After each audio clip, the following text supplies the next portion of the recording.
सुषमा कोली ने अपनी बेटी दीपिका की हत्या इसलिए कराई क्योंकि उसका आचरण सही नहीं था और उसके कर्मों से परिवार की बदनामी हो रही थी। लेकिन यह बात इसलिए गले नहीं उतरी क्योंकि परिवार के किसी अन्य सदस्य को इस बात की भनक तक नहीं थी। सेक्टर 46 फरीदाबाद के चौकी प्रभारी सोहन पाल अपनी टीम के साथ क्षेत्र की रात्रि गश्त पर निकलने की तैयारी कर रहे थे कि तभी पुलिस कंट्रोल रूम से फोन आ गया। उन्हें बताया गया कि सेक्टर 45 की कोठी नंबर 387 में एक कत्ल हो गया है। पुलिस चौकी से घटनास्थल महज 2 किलोमीटर दूर था। सोहन पाल अपनी टीम के साथ 10 मिनट में उस जगह पहुंच गए जहां वारदात हुई थी।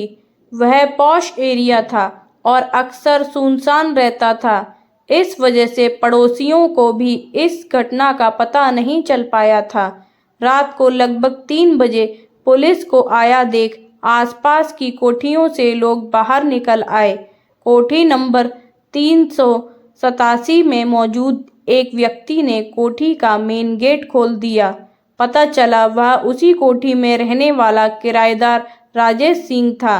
उस समय के चौकी प्रभारी सोहन पाल ने अंदर जाकर देखा तो बेड पर एक लड़की मरी पड़ी थी जिसकी हत्या गला रेत कर की गई थी।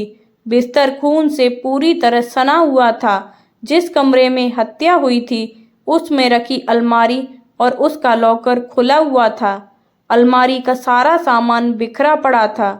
प्रथम दृश्य मामला लूटपाट का लग रहा था। ऐसा लगता था जैसे हत्यारे लूटपाट के इरादे से घर में घुसे हों और विरोध करने पर लड़की की हत्या करके कीमती सामान व नकदी लेकर फरार हो गए हों। पुलिस को सूचना कोठी की मालकिन सुषमा कोली ने दी थी। उसने बताया कि मृतका उसकी बेटी दीपिका है। सुषमा के अनुसार उसके पति सुरेंद्र कोली और 12 वर्षीय बेटा नितिन कोली बीते दिन सुबह ही उसकी अस्वस्थ मां को देखने बठिंडा पंजाब गए थे। वारदात के वक्त सुषमा कोली और दीपिका ही घर में थी। पौष इलाके में हुई इस सनसनीखेज वारदात की सूचना पाकर पुलिस के उच्च अधिकारी भी घटनास्थल पर पहुंच गए थे। पूछताछ में सुषमा कोली ने बताया कि बीती रात करीब 9:45 बजे जब वह रसोई में खाना बना रही थीं, तभी मेन गेट खोलकर बुर्के वाली 2 औरतें अंदर आईं। दीपिका उन दोनों को अंदर ले आई। कुछ देर बाद जब उसने दीपिका से उन दोनों के बारे में पूछा तो उसने बताया कि वे उसकी परिचित हैं और उसे उनके साथ कुछ हिसाब किताब करना है। उस वक्त बुर्के वाली दोनों औरतें सोफे पर बैठी थीं। वे दोनों चूंकि अपने चेहरे पर नकाब डाले हुई थीं, इसलिए वह उनके चेहरे नहीं देख सकी थी। उन्हें बैठा छोड़कर वह अपने कमरे में चली गई थीं। सुषमा के अनुसार कुछ देर बाद दीपिका एक गिलास में पानी लेकर उसके कमरे में आई। उसने चूंकि थोड़ी देर पहले ही खाना खाया था, इसलिए पानी पीकर गिलास मेज पर रख दिया। उसके बाद या तो वह बेहोश हो गई थी या फिर सो गई थी। सुषमा के अनुसार देर रात करीब 2 बजे जब वह उठी तो उसके दोनों हाथ और दोनों पैर दुपट्टे से बंधे हुए थे और मुंह में कपड़ा ठुसा हुआ था। उसने उठने की कोशिश की तो वह बिस्तर से नीचे गिर गई। कपड़ा ठुसा होने की वजह से उसके मुंह से आवाज़ नहीं निकल रही थी। सुषमा ने आगे बताया कि जैसे तैसे उसने बेड पर पड़ा फ़ोन उठाकर पहले दीपिका का नंबर मिलाया, लेकिन उसने फ़ोन नहीं उठाया। फिर उसने अपनी नौकरानी सपना के पति अजीत का नंबर मिलाया। नंबर तो लग गया, लेकिन मुंह में कपड़ा ठुसा होने की वजह से बात नहीं कर सकी। इस पर वह घिसटते हुए दरवाजे के पास पहुंची और दोनों पैरों से जोर-जोर से कमरे का दरवाज़ा पीटा।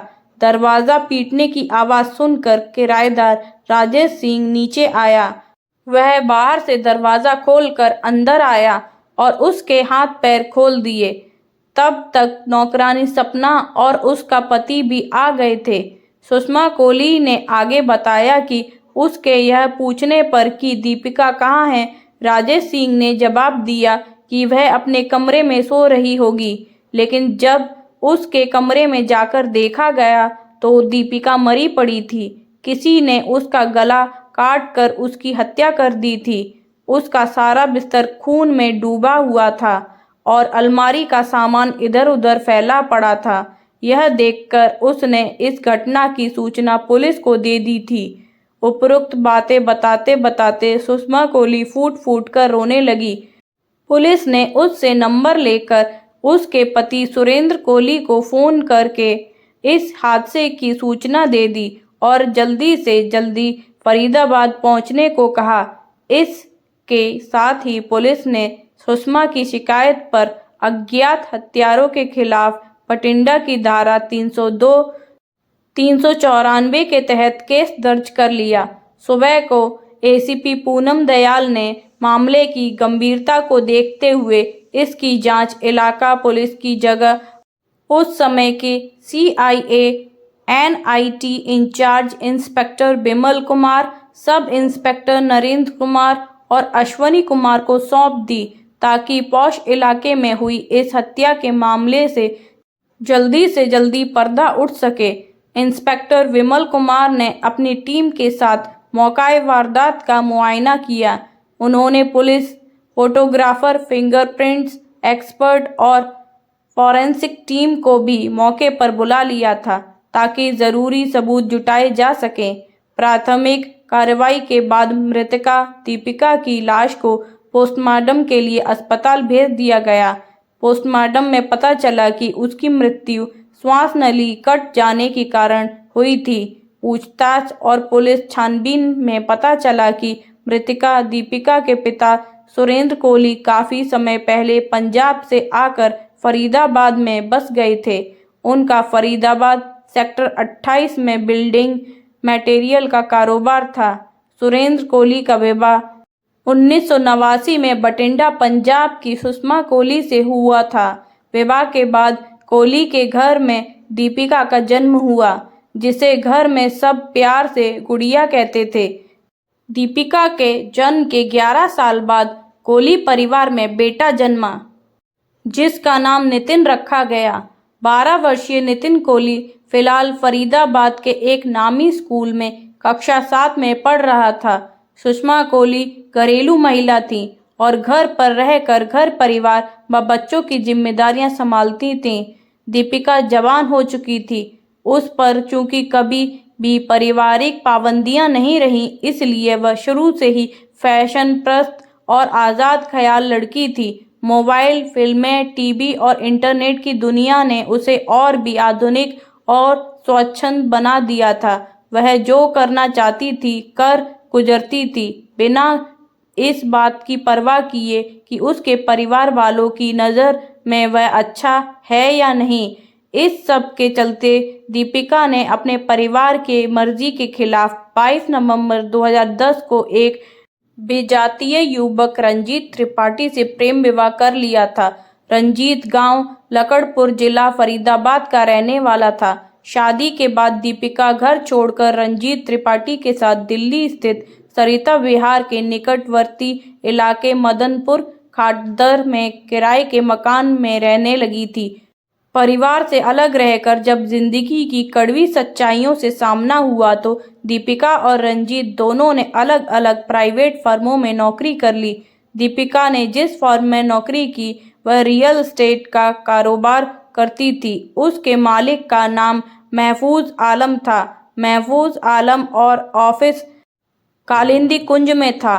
कालिंदी कुंज मदनपुर खादर के पास ही है, इसलिए दीपिका को ऑफिस आने जाने में कोई परेशानी नहीं होती थी। महफूज आलम के साथ काम करते करते दीपिका उसके लिए काफ़ी महत्वपूर्ण बन गई थी। नतीजतन महफूज आलम उसे अच्छी तनख्वाह के अलावा सौदे से मिलने वाले रकम में मोटा कमीशन भी देने लगा। इसी के चलते दीपिका ने अच्छा खासा बैंक बैलेंस इकट्ठा कर लिया था।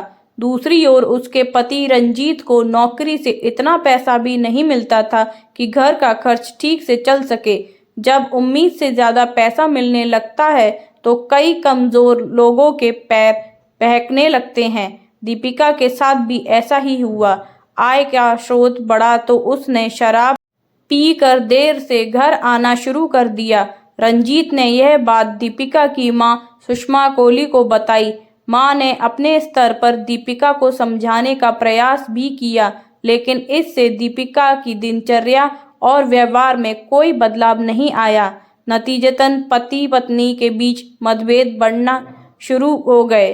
इस बात को लेकर रंजीत और दीपिका के बीच कई बार गर्मागर्म बहस भी हुई। पति से जब ज्यादा मतभेद बढ़ गए तो दीपिका ने उसके खिलाफ दिल्ली की साकेत कोर्ट में तलाक का मुकदमा डाल दिया।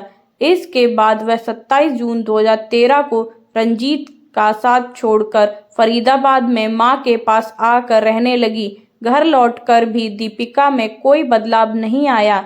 अब उसने नाइट क्लब में शराब पीकर देर रात घर आना शुरू कर दिया था।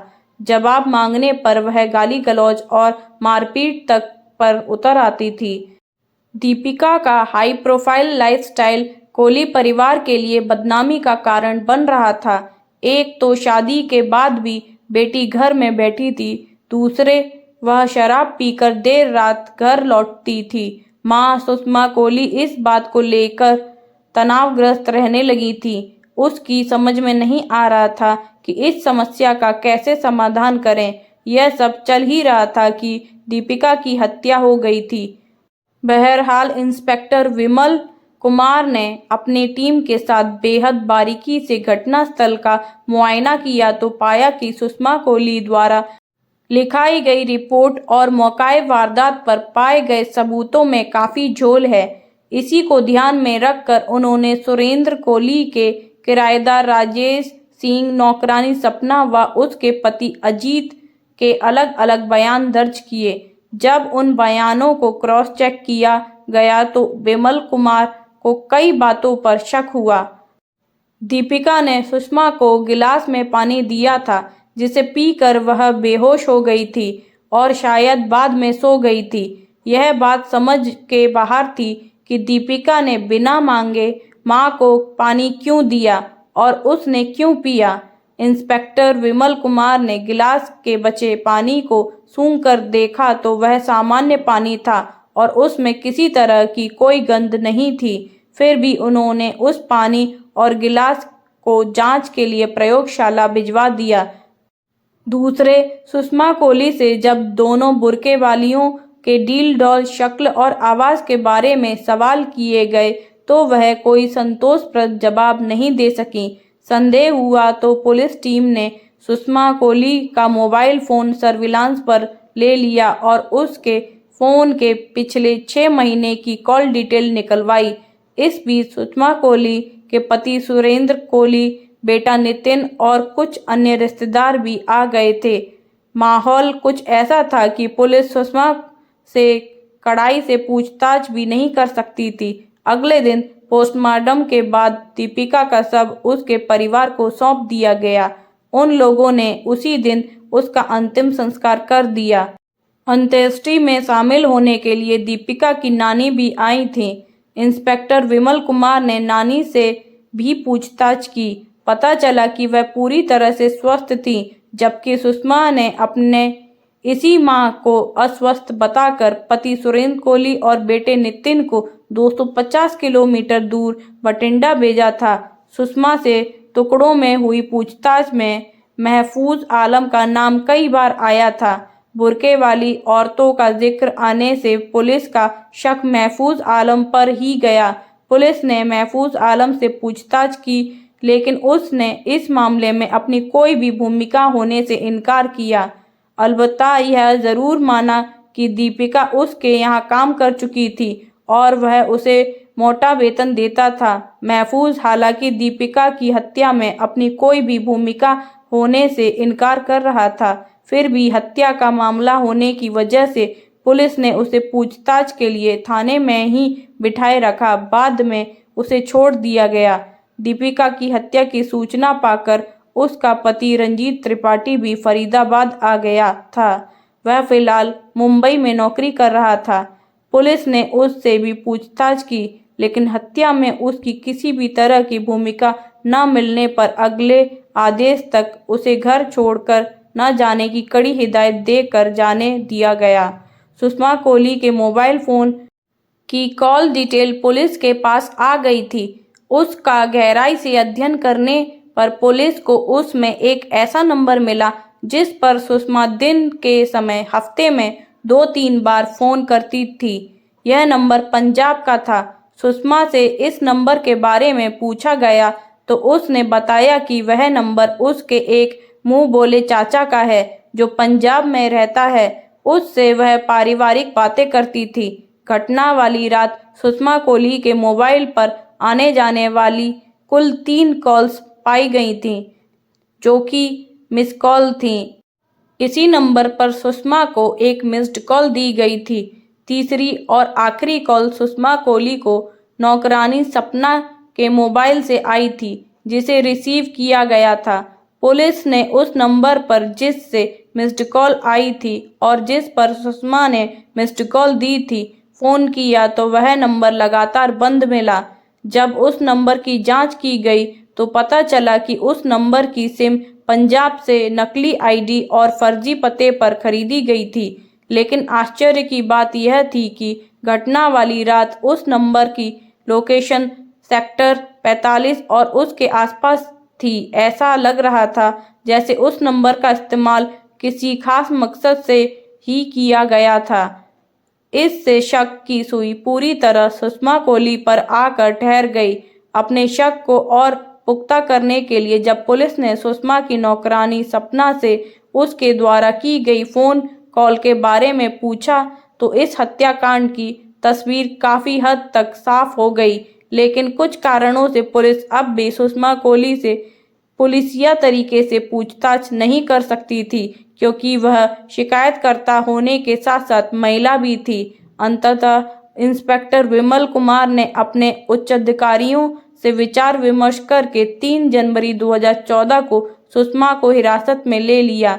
जब सपना द्वारा दिए गए बयान को आधार बनाकर उसे घेरा जाने लगा तो पहले तो वह पुलिस को बरगलाती रही, लेकिन अंत में टूट गई। आखिर उसने स्वीकार कर लिया कि उसने ही सुपारी देकर अपनी बेटी दीपिका की हत्या कराई थी। दरअसल सुषमा की नौकरानी सपना ने घटना वाली रात कोठी के आगे वैगनार कार खड़ी देखी थी। बाद में उसने सुषमा को फोन करके पूछा था कि क्या घर में कोई मेहमान आया है। चूंकि सुषमा ने सपना की कॉल रिसीव की थी, इसलिए यही उसके लिए मुसीबत बन गई, क्योंकि यह बात सपना ने पुलिस को बता दी थी। जबकि पुलिस को दिए गए बयान के अनुसार उस वक्त सुषमा बेहोश थी। पुलिस को दिए गए एक वाले बयान में सुषमा कोहली ने बताया कि दीपिका की आदतों और व्यवहार से वह तनावग्रस्त रहने लगी थी। अपनी इस समस्या को हल करने की योजना के तहत उसने अपने गांव के मुंह बोले चाचा हवलदार कुलविंदर सिंह, जो कि जालंधर के कैंट थाने में तैनात था, को हत्या की रात फरीदाबाद बुलाया। कुलविंदर अपने एक अन्य साथी के साथ वैगनार कार से 27 दिसंबर की देर शाम फरीदाबाद पहुंच गया था। वह अपना मोबाइल फोन जालंधर में अपने घर छोड़ आया था ताकि पुलिस की जांच में उस पर कोई आंच आए तो वह साबित कर सके कि वह हत्या के वक्त जालंधर में था। कुलविंदर पंजाब से फर्जी आईडी पर खरीदी गई नई सिम अपने साथ लाया था। इसी सिम को उसने दूसरे मोबाइल में डालकर सुषमा कोहली को मिस्ड कॉल देकर अपने फरीदाबाद पहुंचने की सूचना दी थी। पूर्व नियोजित योजना के तहत सुषमा ने अपने मोबाइल से उसे मिस्ड कॉल दी, जिसका मतलब था कि रास्ता साफ है, कभी भी अंदर आ सकते हो। इसके बाद रात के अंधेरे में कुलविंदर और उसके साथी ने घर के अंदर घुसकर दीपिका की गला रेतकर हत्या कर दी और कमरे में रखी अलमारी का सामान इधर उधर बिखेर दिया ताकि मामला लूट व हत्या का लगे। हत्या के वक्त सुषमा कोहली अपने बेडरूम में चली गई थी और अपने कानों को तकिए से ढक लिया था ताकि बेटी के चीखने की आवाज़ उसे सुनाई न दे।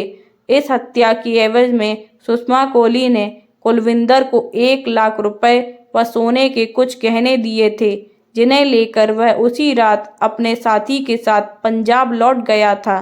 सुषमा के बयान के आधार पर पुलिस ने इस मामले में बदअमनी की धारा 302, 494 के अलावा 34 भी जोड़ दी। सुषमा कोहली को विधिवत गिरफ्तार करके फरीदाबाद की अदालत में पेश किया गया, जहां से उसे जेल भेज दिया गया। फ्रेंड्स, आपको ये स्टोरी पसंद आई हो तो चैनल को लाइक एंड सब्सक्राइब ज़रूर करें। Thank you.